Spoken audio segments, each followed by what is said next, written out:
And this story is one it's about 30 years old now. What was the original inspiration for the Four Letters of Love, though? I wrote it before I was 40 and I'm now 67. At that time, I think I was questioning whether the decisions of my own life and whether I had made them or whether they seemed to be sort of there waiting for me to appear. So sort of some questioning about the meaning and how you fall in love with the person you meet and how that happens, and sense of destiny, fate, mystery, those things I think were preoccupying me at that time. And also particularly the ideas of love. And also my mother had just died, so some element of that, I suppose, also. So love and death, which are the same two things that I've written about for 27 years since then, were in the shape of that original novel. Did writing help you resolve some of those things in your own life? Yeah, writing is the thing that makes sense to me the way I make most sense of the world and my part in it. I write to find out what I think. Really, I don't really set out to write any novel with any plan or plot or shape made out in ahead of time. I only ever start with a single sentence. So in this case, the sentence that had come to me was, when I was 12 years old, God spoke to my father for the first time. When I was 17, God spoke to my father for the first time. I'll go to the Western Plains for 7 days. And I remember having that sentence and having no idea what the second sentence was, or what did God say, or who was the father, or any of that. So gradually I came up with the second sentence, but it took me about 6 to 7 weeks. And eventually I found the second sentence, having spent each day going in and sitting and writing that sentence and waiting to see what the next sentence would be, and having really no idea. But I kind of feel, as I felt then with all of my novels, that the story is sort of out there waiting for me, and if I just keep showing up, I'll eventually figure out what the next sentence is. And I did eventually figure out that the second sentence of the novel, as it's published, so it goes, when I was 12 years old, God spoke to my father for the first time. God didn't say much. So it took me 7 weeks to come up with that sentence.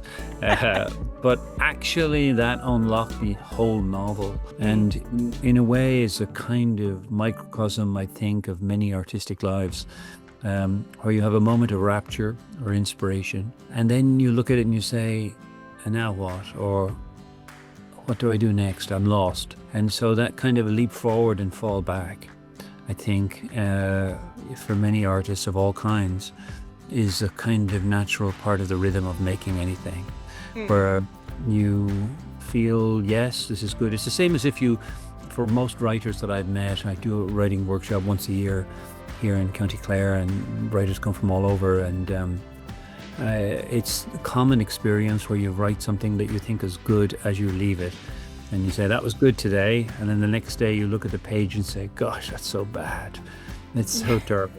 And that's still my experience after 10 novels, that you still look at it and feel, oh my God, I thought that was good yesterday, but it's no good at all. Yeah, it's the creative wrestle that I feel like a few other writers, artists of all descriptions, I mean, people relate to that, but I think they do also relate to this wrestle that you do see within the characters in the Four Letters of Love, right? This wrestle that each of them seem to have with the ideas of faith, with God. Is he going to intervene? We don't want him to intervene. There's such a fight there in this story. Why was that theme particularly that you wanted to touch on and explore? Well, it was my own experience. So I'm writing to explore it for myself as I'm writing it, to see if I can get to a place of meaning. So it comes out of my own life. I grew up in Dublin, met Christine, who'd come from America to do a master's in Irish literature, and I was doing a master's in American literature in Dublin. So I was 21 when I met her, and we fell in love, and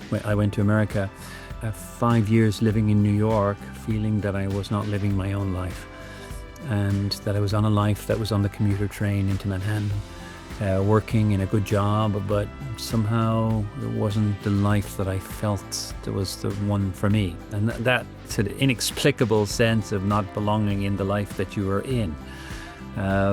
So fortunately, Chris felt the same thing, and in April Fool's Day of 1985, we decided to get off the commuter train and move to the west of Ireland to answer the question, do you have any talent? If you had the time, could you write something?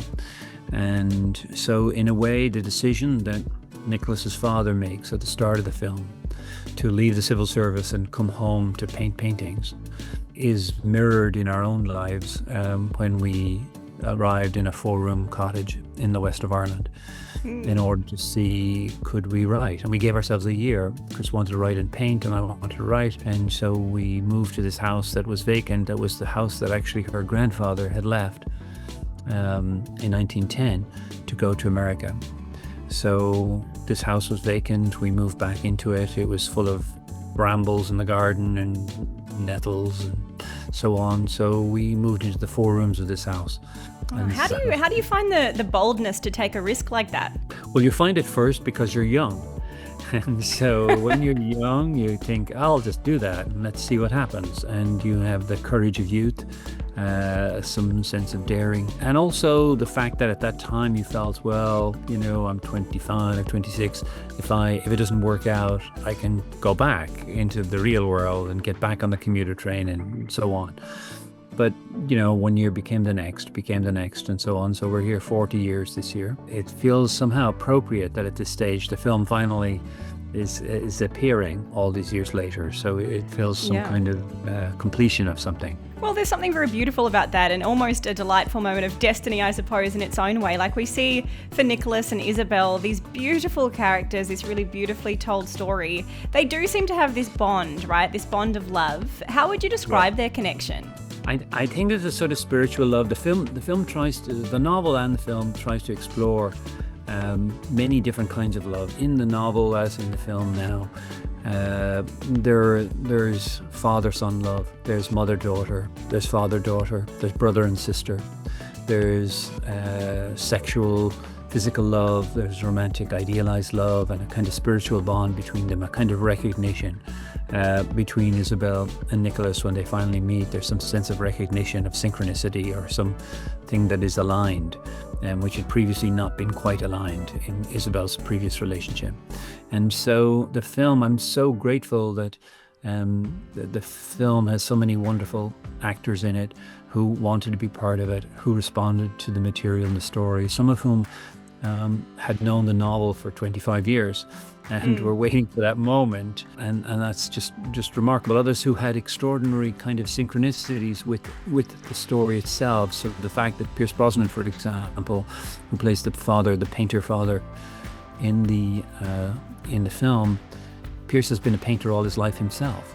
Wow. And has always been painting, and he paints on the sets of every film that he's been in, and in the end he gave us a painting called 4 Letters of Love, one of his own, and that's wonderful synchronicity like that.